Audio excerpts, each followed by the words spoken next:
Oi pessoal, nessa nova aula sobre teoria de anéis, eu vou falar sobre subanéis, depois sobre anéis de integridade, também conhecidos como domínios, em seguida eu vou falar sobre corpos e também apresentar exemplos de cada um desses tópicos. Vamos para a aula. A partir do que nós já estudamos sobre anéis, eu vou passar agora a definição e vamos entender um pouco mais sobre os subanéis. Bom, dado um anel A e portanto com duas operações, a de adição e a de multiplicação, lembrando, não precisam ser as usuais, um subconjunto L não vazio desse anel A é chamado de subanel de A se valerem as seguintes condições. A primeira é que o conjunto L tem que ser fechado para as operações de adição e de multiplicação do anel A. E a segunda é que o próprio conjunto com essas mesmas duas operações tem que ser também um anel. Vale lembrar que na definição de anel, que eu vou inclusive deixar um card aqui dessa aula, já foi comentado que para ser um anel, as operações precisam ser fechadas. Aqui é colocado em destaque apenas para deixar claro e para que não se esqueça, porque é muito comum que ao se verificar que um determinado conjunto com duas operações é um anel, se esquecer de verificar que o conjunto é fechado para essas duas operações. Então tem que ficar claro que as operações de fechamento, para cada uma das operações, precisam ser verificadas. Então, para que L seja um subanel, basta que ele seja um anel considerando as mesmas operações do anel A. Como exemplos, com as operações usuais, o conjunto dos inteiros é um subanel dos anéis dos racionais, dos reais e também dos complexos. Além disso, o conjunto dos racionais é um subanel do anel dos reais e também do anel dos complexos. E o conjunto dos reais é um subanel do conjunto dos complexos. Lembrem que tanto R quanto C são anéis com as operações usuais. E como R está contido em C, significa que o R vai ser um subanel. Da mesma forma, como o Q é um anel e está contido tanto em R quanto em C, significa que Q é um subanel de cada um desses outros anéis. E o mesmo vale para os inteiros. Um outro exemplo é que também com as operações usuais, o conjunto das matrizes quadradas com entradas inteiras é subanel do conjunto das matrizes quadradas com entradas racionais, reais e também complexas. As matrizes quadradas de ordem n com entradas racionais são subanéis das matrizes de entradas reais e complexas, e as matrizes quadradas de entradas reais são subanéis das matrizes quadradas com entradas complexas. Agora, uma proposição que pode ser demonstrada diretamente a partir da definição de anel e também de subanel é que, dado um anel A e um subconjunto não vazio desse anel, esse subconjunto L é um subanel de A se somente se a diferença entre quaisquer dois elementos de L ainda é um elemento de L e se o produto, a multiplicação de dois elementos de L ainda é um elemento de L.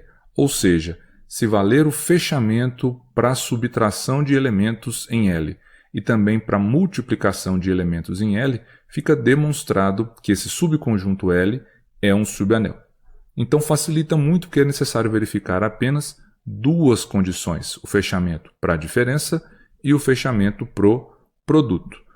A demonstração dessa proposição, como eu comentei, é uma consequência direta da definição de anel e de subanel. A demonstração está lá na página 217 do livro de álgebra moderna que nós usamos como referência principal para os vídeos da playlist de estruturas algébricas. E para ilustrar a utilização da proposição 1 para demonstrar que um subconjunto é um anel, eu vou considerar esse subconjunto L formado por todos os elementos da forma A mais B raiz de 2, sendo A e B números inteiros, e nós vamos mostrar que ele é um subanel do anel do conjunto dos números reais. O conjunto dos reais, como não foi indicado aqui em nenhuma operação, está considerando como sendo um anel para as operações usuais de adição e multiplicação em R. Então, esse conjunto L terá que ser um anel também com as operações de adição e multiplicação usuais do conjunto dos reais. Para verificarmos isso, com base na proposição 1, nós devemos verificar que, dados dois elementos genéricos x e y do conjunto L, tem que valer que a diferença entre eles ainda é um elemento de L e que o produto entre eles também é um elemento de L. O elemento x, como por hipótese está em L, ele é da forma A mais B raiz de 2, sendo A e B inteiros. Da mesma forma, o y, como é um elemento de L, tem que ser da forma c mais d raiz de 2, onde c e d também são números inteiros. A partir daí, a diferença entre eles, x menos y, é escrita como a mais b raiz de 2 menos c menos d raiz de 2. E essa expressão pode ser reescrita dessa forma aqui. Ora, como a e c são números inteiros, a diferença a menos c ainda é um número inteiro. Da mesma forma, b menos d com certeza é um inteiro, já que b e d são números inteiros também. Então aqui nós temos um número inteiro mais um outro inteiro vezes raiz de 2. Ou seja, esse resultado tem o formato dos elementos do conjunto L. Então, essa diferença ainda é um elemento de L. O mesmo vai ser válido para o produto. X vezes y é essa expressão aqui, que pode ser reescrita dessa forma. Como A, B, C e D são números inteiros, com certeza cada um desses coeficientes é um número inteiro e, portanto, esse resultado que vem do produto dos elementos genéricos x e y de L ainda é um elemento de L. Então, como a diferença é um elemento de L e o produto de quaisquer dois elementos genéricos também é um elemento de L, segue pela proposição 1 que L é um subanel do anel dos reais. Dando continuidade, vamos definir agora o que é um anel de integridade, também chamado de domínio. Nós já vimos na aula passada que o anel finito Z4 composto por esses elementos é tal que 2 barra vezes 1 barra é igual a 2 barra vezes 3 barra, porque 2 vezes 1 é 2 e 2 vezes 3 é 6 barra, que em Z4 é igual a 2. Então, ambos os resultados aqui são iguais a 2 barra. Se fosse válida a lei do cancelamento, nós poderíamos cancelar 2 barra com 2 barra e concluir que 1 barra é igual a 3 barra. Mas nós sabemos que isso é falso, porque é claro que 1 barra é diferente de 3 barra. Ok? Além disso, nós também vimos que 2 barra vezes 2 barra é igual a 0 barra. E essas condições provam para a gente que para o anel Z4 não vale a lei do cancelamento do produto. Bom, e é daí que vem a definição de anel de integridade. Um anel vai ser chamado de anel de integridade quando ele for comutativo com unidade e, além disso, obrigatoriamente valer a lei do cancelamento do produto. Ou seja, para quaisquer dois elementos desse anel, tem que valer que o produto entre esses dois elementos, com o produto daquele anel, vai ser igual ao elemento neutro da adição daquele anel, ou seja, o produto vai ser igual a 0, se somente se pelo menos um desses elementos for igual a 0. Quando isso não acontecer, nós não teremos um anel de integridade, também chamado de domínio. Então, fica verificado que Z4, como não possui a validade da lei do cancelamento, Z4 não é um anel de integridade, tá certo? Agora, alguns exemplos. Os anéis dos inteiros, racionais, reais e complexos são anéis de integridade ou domínios, porque para todos esses conjuntos com as operações usuais, nós já sabemos que vale que o produto entre quaisquer dois elementos desses conjuntos é igual a 0, se somente se pelo menos um desses elementos for igual a 0. Então, são exemplos de domínios, exemplos de anéis de integridade. Agora, uma definição. Seja um anel comutativo com unidade A, em que não vale a lei do cancelamento do produto, ou seja, existe pelo menos um par de elementos desse conjunto, não nulos, tais que o produto desses elementos é igual a 0. Então, esses elementos, cujo produto entre eles é igual a 0 e que ambos são não nulos, são denominados divisores próprios de 0 do anel. Ou seja, dois elementos de um anel são chamados de divisores próprios desse anel quando ambos os elementos são diferentes de 0, mas o produto entre eles é igual a 0. Como exemplo, o próprio anel Z4 que nós verificamos anteriormente. Nós vimos que 2 barra vezes 2 barra é igual a 0 barra. Só recapitulando, é igual a 0 barra porque 2 barra vezes 2 barra é 4 barra. E como 4 deixa resto 0 na divisão por 4, 4 barra é igual a 0 barra. Então segue que o 2 barra, que é diferente de 0, é um divisor próprio de 0 no anel Z4. Então nós temos uma definição a partir daí alternativa para aquela definição de anel que foi dada anteriormente. Um anel de integridade é todo anel A comutativo com unidade que não possuir divisores próprios de zero, ou seja, não podem existir elementos não nulos cujo produto entre eles dê o elemento neutro da adição daquele anel. Para ilustrar, um outro anel que não é de integridade, o anel Z6. Lá em Z6, nós temos que 2 barra vezes 3 barra é 6 barra, e 6 barra em Z6 é igual a 0 barra, ou seja, 2 vezes 3 é igual a 0. Então nós temos dois elementos não nulos e o produto entre eles deu como resultado o zero do anel. Então 2 barra e 3 barra são divisores próprios de zero do anel Z6 e, portanto, Z6 não é um anel de integridade, porque ele possui divisores próprios de zero. Percebam que nesses dois exemplos, Z4 e também no anel Z6, que não são anéis de integridade, os índices 4 e 6 são números compostos. E esses índices indicam uma condição que a próxima proposição vai garantir para a gente para que um anel do tipo Zn seja de fato um anel de integridade.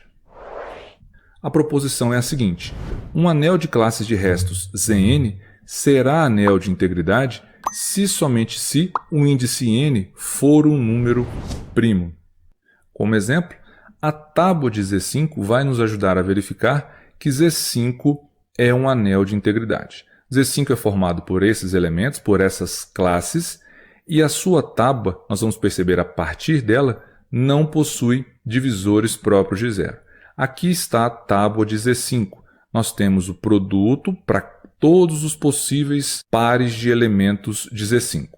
Nós vimos que para ser divisor próprio de zero, nós devemos ter dois elementos não nulos que o resultado seja zero. Então nos interessa aqui a parte da tábua que tem as operações, os produtos de elementos não nulos de Z5. Essa parte está aqui, correto? Todos os resultados aqui advêm de produtos de elementos que são não nulos. E percebam que todos os produtos possíveis não geraram o zero barra, ou seja, nenhum par de elementos não nulos tem como produto o elemento neutro da adição. Então significa que Z5 não possui divisores próprios de zero e, portanto, ele é um anel de integridade, porque nós já sabemos que Z5 é um anel comutativo com unidade. Então, como ele não possui divisores próprios de zero, ele é um anel de integridade ou um domínio. Continuando, vamos entender agora o significado de corpo. Bom, começando com uma definição apenas para motivar a definição de corpo. Seja A um anel comutativo e com unidade, nós vamos representar por U de A, indicando o conjunto de todos os elementos do anel A que possuem inverso. Aqui o inverso no sentido multiplicativo, tá ok? Bom, como exemplo, vou citar aqui duas partes. Primeiro, o anel dos inteiros é tal que o conjunto dos elementos que possuem inverso, lá no anel Z, é formado por -1 e mais 1. Ou seja, lá no anel dos inteiros, para a operação de multiplicação, os únicos elementos que possuem inverso são o -1 e o 1, tá certo? E para ilustrar, para relembrar aqui para vocês por que só esses elementos possuem inverso, lembrando que é multiplicativo, eu vou citar aqui, por exemplo, o elemento 3. Vamos pegar o número 3 lá no anel dos inteiros. O seu inverso multiplicativo, o 3 a menos 1, é 1/3. Só que 1/3 não pertence ao conjunto dos inteiros. Então quer dizer que esse anel não possui inverso para o elemento 3. E isso vai valer para qualquer outro elemento que não seja o -1 e 1. O -1 e o 1 possuem inverso. O inverso do -1 é o próprio -1, porque -1 vezes -1 é 1, que é o elemento neutro da multiplicação. E o inverso de 1 é o próprio 1 também, porque 1 vezes 1 é igual a 1. Qualquer outro elemento de Z diferente desses dois não vai possuir inverso, tá certo? Então, o conjunto dos inversos, ou melhor, dos elementos que possuem inverso no anel dos inteiros é formado apenas por esses dois números. Já para os anéis dos racionais, reais e complexos, nós temos que o conjunto dos elementos de Q que possuem inverso é exatamente o próprio Q, com exceção do zero. todos os elementos não nulos dos racionais possuem inverso. O mesmo é válido para o conjunto de todos os inversos do anel dos reais. Esse conjunto é formado por todos os reais com exceção do zero, isto é, todos os números reais não nulos possuem inverso. E a mesma situação acontece para o conjunto dos complexos. Então percebam que existem anéis que o conjunto dos elementos que possuem inverso é composto apenas por poucos elementos, e existem anéis que o conjunto dos elementos para cada um deles que possui inversos é composto por todos os elementos daquele anel, com exceção do zero, com exceção do elemento neutro da adição. E é exatamente a partir dessas características distintas que alguns anéis possuem que vem a definição de corpo. O que vai ser um corpo? Vai ser um anel comutativo com unidade, chamado de K, quando o conjunto dos elementos que possuem inverso desse anel é composto por todos os elementos do anel, com exceção do zero. Então, dado um anel comutativo com unidade, que eu estou chamando aqui de K, se todos os elementos desse anel, com exceção do zero, possuírem inverso, nós falamos que esse anel é um corpo, ok? Então, nós podemos observar que corpo é qualquer anel comutativo com unidade em que todo elemento não nulo possui inverso. É o caso, então, do conjunto dos anéis dos racionais, reais e complexos. Então, esses aqui são alguns exemplos numéricos de corpos. E percebam, então, que o conjunto, que o anel dos inteiros não é um corpo. Por quê? Ele tem apenas 2 elementos que possuem inverso. Encerro a aula por aqui, pessoal, e em breve eu vou disponibilizar vídeos com resoluções de exercícios sobre essa teoria. Espero que tenham gostado e aguardo todos vocês no próximo vídeo do canal. Tchau!